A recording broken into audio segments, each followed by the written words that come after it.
ka-DJ, dito po kami sa Vista Cafe, ang Gono Rizal po. Ayan. Nakikita nyo yung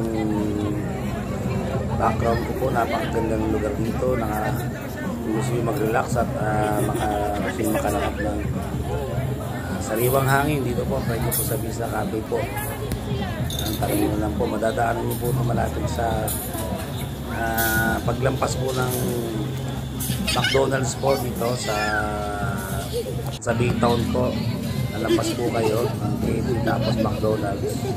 Tapos may madadaanan po kayo ng gas station na Shell po. Akit po kayo doon pataas po. Sa yan po yung napakagandang tanawin na yun. Nakita nyo po. Overlooking.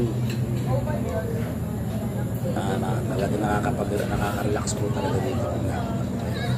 Saka po dito marami pong mga restaurant dito, mga bar, ito po yung isa sa dinadayo po talaga dito sa magandang lugar nila. Masasarap po ang pagkain, maraming dessert po, mga cakes. Ano pa yung mga coffee nila, no? Milk tea ba tawag na? Ayun po, at magandang po yung place nila, yan, napakaganda. Ang dami po nagpapapicture yan. Mga ilaw na yun, mga bulaklak po yung design. So pag nagawin po kayo dito sa okay mga ka-DJ, napansin nyo kaya nag-voice over na po kasi may mga kumakanta po, baka makapiright po tayo kaya umiiwas tayo sa ganun kaya nag-voice over na yan. Nakaupo po ako sa parang ganda yan, ganda po dyan. Ganda rin po picture. Mga ka-DJ, dito po tayo ngayon sa Gono Rizal, dito sa Vista Cafe, isa sa dinadayo po dito ngayon na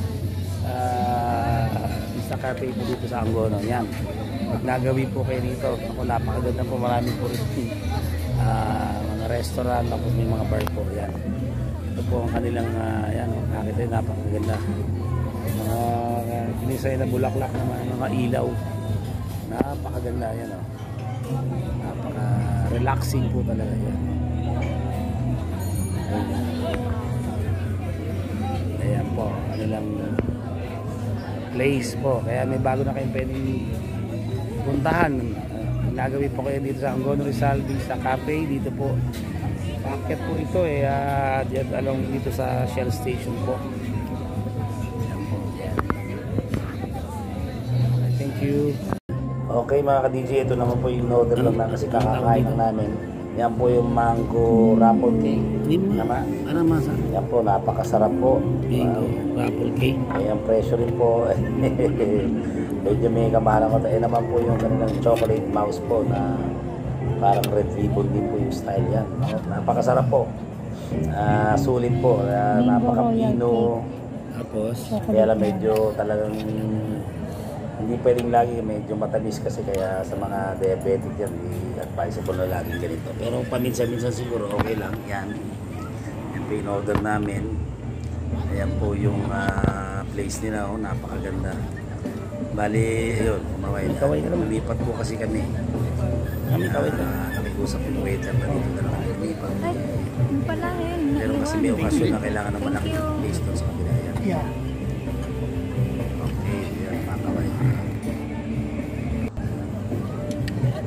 Tapos ito, ayan, titikman na natin yung cake. Pasensya na mga ka-DJ, baka akala nyo hindi ako nasasarap pa kasi ito. Medyo yung reaction ko yan, actually masarap siya, pino. Parang sa red ribbon din po yung nasa royal cake. Okay. Yung chocolate mouse nila, tapos susunod na titikman ko po dyan yung mango raffle cake nila. Yan po para po sa inyo. Wow, grabe yan.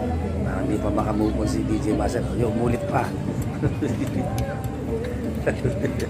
Yun, nag-thumbs up na si DJ Master. Okay, yun ang po ang ating food review po. Ayan. Okay mga ka-DJ, shout out time tayo. Dito na tayo, babatiin natin yung ating mga bagong subscribers. May mga nag-request sa atin. Yun po, hindi natin sila bibiguin. Okay, unang-una shout out sa channel ni Donsol Kapig po, yung bago nating subscribers, hello po sa inyo. Karangalan ko po na isa sa aking mga subscribers po, yan kay Donson Kapig po. Supportahan niyo po siya. Shoutout din kay Romeo Galion Jr. Yan, bago nating subscribers, hello po. Tapos syempre of course shoutout sa aking kay Jobit Manilay ng Obedient. Ayan yung request mo. Kay Manhattan Villafuerte ng Cortez. Of course kay John Mark Tico ng Cortez din. At ang bago nating subscribers also kaya sa Nobody. Ayan. Sa shoutout din kay sa channel ni ano ba to? Gmail ba to?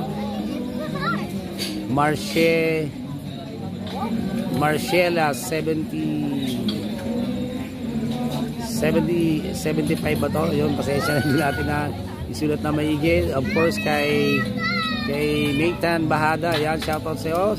Salamat sa patuloy na suporta sa akin. And of course sa aking mother na si Mama Lydia. Ma, huwag kayong mag-alala, dito lang kami, patuloy lang tayo, mas mag-focus tayo sa mga positive. Kalimutan na natin yung mga negative, just enjoy, mag-enjoy lang po tayo, ma. Yan, of course sa aking dalawang anak, unang-una kay Lovely Daphne Azucena.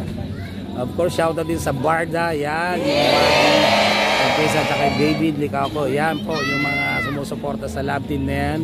Katatapos lang po na maging sino pa man, at abangan nyo raw yung susunod na meron na silang bagong ang tawag doon, telenovela ba anak, pasensya ka na. Of course kay Christian J. Azucena aka The Estudyante Trader, yan, maraming salamat sa mga sumusuporta sa aking anak, at patuloy nyo pong suportahan siya. At kung may mga gusto pong magpaturo when it comes to cryptocurrency, mga Bitcoin, pagdating sa mga digital finance po, ayan po, mag-comment lang po kayo o mag-send lang po kayo sa kanyang official Facebook page na The Estudyante Trader po. Yan, of course sa aking asawa na si TL Jo, yan, kay Ma'am Joanna Paulita Balagtas Azucena, sa kanyang family, kay Papa Cesar, kay Mama Francis na sumusuporta sa atin. Yan, kila Pinky, kila Inad, sa lahat ng mga kapatid ng aking wife, sa aking utol, yan, kay Utol Joel, yan, sa yung buong family. Yun, yung mga sumusuporta kay Nanay Raquel Robrigado na kaka-birthday lang, kay Nanay Pining Girl, kay Tatay Ramon, kay Tito Alex, kay Tawabi, lahat kayo. At yung dating kong kasamahan na taga-Region 10 Testa po, kay Sir Dan Restepicar, mga kasama ko yung dati sa NITSD, yan, hello po sa inyo lahat dyan, kay Ma'am Sincha, kila Ma'am May po, yan, sino pa ba? Kay Pinky Navarro na lagi nakasuporta, kay Ma'am Aida de la Cruz, yung dati naming administrative officer sa REPSI po. Okay, sino po ba hindi natin nababati? Lahat ng sumusuporta sa atin. Kay Paring Tonyo, lahat kayo, maraming salamat. As of now, nung chinek natin, meron tayong 620 subscribers po, patuloy na dumadami o lumalaki ating pamilya. Maraming salamat. At hopefully, ma-meet na natin target na 1,000 subscribers po. At abangan nyo po, pag na-meet po natin yung na-reach natin 1,000 subscribers po, mamimigay tayo ng mga premyo sa ating mga supporters, sa ating mga subscribers. Magpaparapag po tayo. Okay, yun lang po. Sana po inagustuhan niyo pong aking binagi na naman sa inyo. Pag nagawi po kayo sa Angono Rizal dito, try nyo pong dumaan dito sa Vista Cafe po. Napakaganda po na kanilang lugar. So excuse, anong address bali dito? Nakakasakop po. Peak Harmony. Peak Harmony, Angono Rizal, gano'n. Yes, okay, sa Peak Harmony, Angono Rizal pala to. Yan, yung Vista Cafe. Tanong nyo na lang po, napakaganda rito ng kanilang place po. Yan. So, sana po inagustuhan nyo po ang aking munting vlog nito. Pansamantang nagpapaalam po si DJ Master na nagsasabing, laban lang, God bless you all. Bye.